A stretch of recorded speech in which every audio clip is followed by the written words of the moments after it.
Hello and welcome to this little Spalluccipedia video. Another dive and a dig around in the almost bottomless pit, which is the Spallucciverse, the world of my paranormal investigator, Sam Spallucci. Before we get any further below, please give me a quick like, quick subscribe. The buttons are down there somewhere, I don't know where. That'd be marvellous. So today I want to have a little chat about a location which I've used a few times now in Sam's books, and quite a bit more also in the expanded universe, as it were, of the Spallucciverse, and that is All Saints Church. Now, All Saints is a fictional church in the fictional town of Wellington, which is where Sam grew up. And so far, what do we know about it? Well, we know that Sam went there as a kid. He was a head chorister. We've seen a picture of him in Shadows of Lancaster. In the case of the gambling ghost, I think it was, a photograph of him on the Hall of Fame, as it were, the Rose Gallery, of him wearing his red ribbon. And there is something unusual about the church, namely in the shape of its font. The stone font which is engraved, "Knaves are not our responsibility," but knaves is spelt incorrectly. Knaves is spelt K-N-A-V-E-S rather than the names of the church. And this has been expanded on quite a bit in Songbird, which is the story about Nightingale, the origin story when she becomes a vampire. We find out that the abyss manifested itself in All Saints when she was there, destroying a fair bit of the church. The roof was smashed out, the font was obliterated, and a lot of sort of seating in the nave area was destroyed. And the bishop's man quite infamously said, "Knaves are not our responsibility." And then Lucifer comes along in the guise of this benefactor who we have in Songbird, and also in the story which I'm writing at the moment, Dark Education, where we see from his point of view, pays for everything to be fixed and has the font set up with that little inscription. And at the end of the scene in Songbird, we see the parish priest, who had been horrid to Nightingale when she was human, breaking down in tears in front of his font because he believes it's been spelt just wrong. He doesn't realise that Lucifer has left that little message, K-A-N-O-R, Kanor. He's left this as like a little Easter egg for people in the future to see. And we explore more of that in Dark Education, Alex's story, as to why that happened. And the church itself will play a very central role when we get to the end of Sam's tenure as the lead character after his 10 books. We enter the book Fallen Angel, because the central section of that surrounding the Fallen Angel of Aden as a human, James Martinson, will be set in All Saints Church.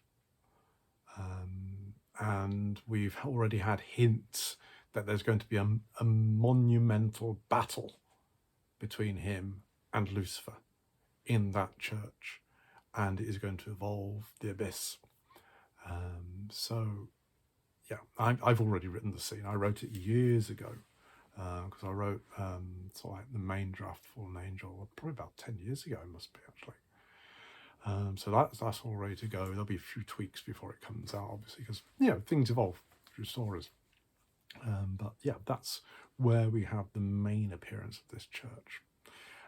It's a huge Gothic affair. I say huge. It's it's a parish church, so it's not a tiny one, but it's a nice size one. It's a Gothic affair, 13th century sort of business. You've got stonework, you've got spire.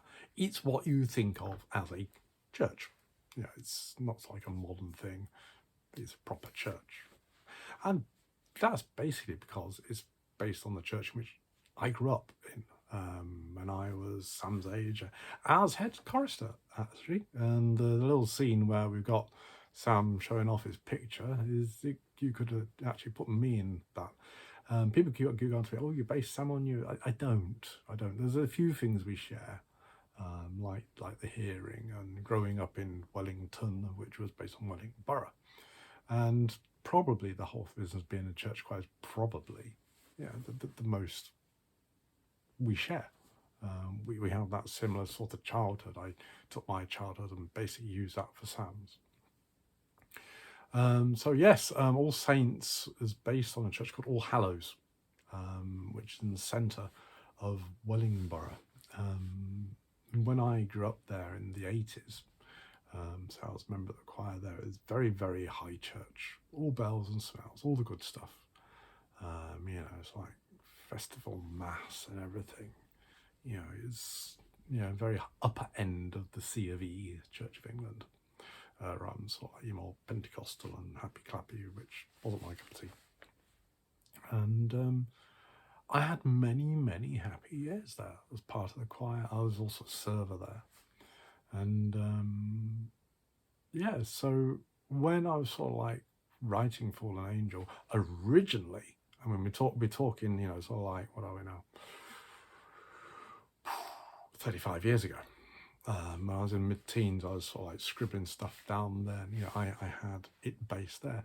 And that's because, as I've said before in sort of other videos on talks, I'd had a dream. I'd had sort of like this weird dream where I must have been watching The Omen or something and watching some sort of ninja movie, whatever, because I ended up dressing as a ninja and fighting the Antichrist in my church on a Palm Sunday, as you do. But then I went away and I was starting to write at that time. So I thought, oh, well, can I go with that? And I set that scene, tweaked it. There were no ninjas. No, I turned it into Fallen Angel because ninjas and the Antichrist just didn't seem to go. And then eventually the whole Antichrist thing went. And this Antichrist was replaced by Asmodeus, but that's another story. And I had the battle in my All Hallows, which became All Saints. I highly recommend if you're ever in the East Midlands, down in the flatlands, as it were, pop along to Wellingborough and go and see All Hallows. It is a gorgeous piece of Gothic architecture. I think it's ironstone, because we had problems with it. The stone, I think it was rusting when I was a kid, and it all got replaced. It took a long time to get replaced, whereas these days it's almost like churches can have things funded a lot quicker. There was no funding for this back in the 80s. I remember the scaffolding up for donkey's years, and it looks beautiful now, it really does. And inside you have the font. At the back end of the church, at the west end, you have this gorgeous stone font. It doesn't say "names are not our responsibility," I'm afraid. That's made up. But the font is there, as is the rood screen. And the rood screen, I think, was Victorian. It certainly wasn't medieval, because the woodwork looked relatively modern. And you've got this sort of life-size crucifixion scene up there. You've got Jesus, obviously, on the cross, Mary on one hand, and the beloved disciple on the other. And that also gets used in a very pivotal scene, which crosses over between Dark Education, Sam Spallucci Lux Eterna, and Fallen Angel, where you have this case where Sam gets invited down to investigate the crucifix, which starts to weep. At the same time, you've got Kids Week going on. This is when everything really starts to kick off. That's like that crux moment. Excuse me. And it's just beautiful. The stained glass. Oh, the stained glass. You stand in there.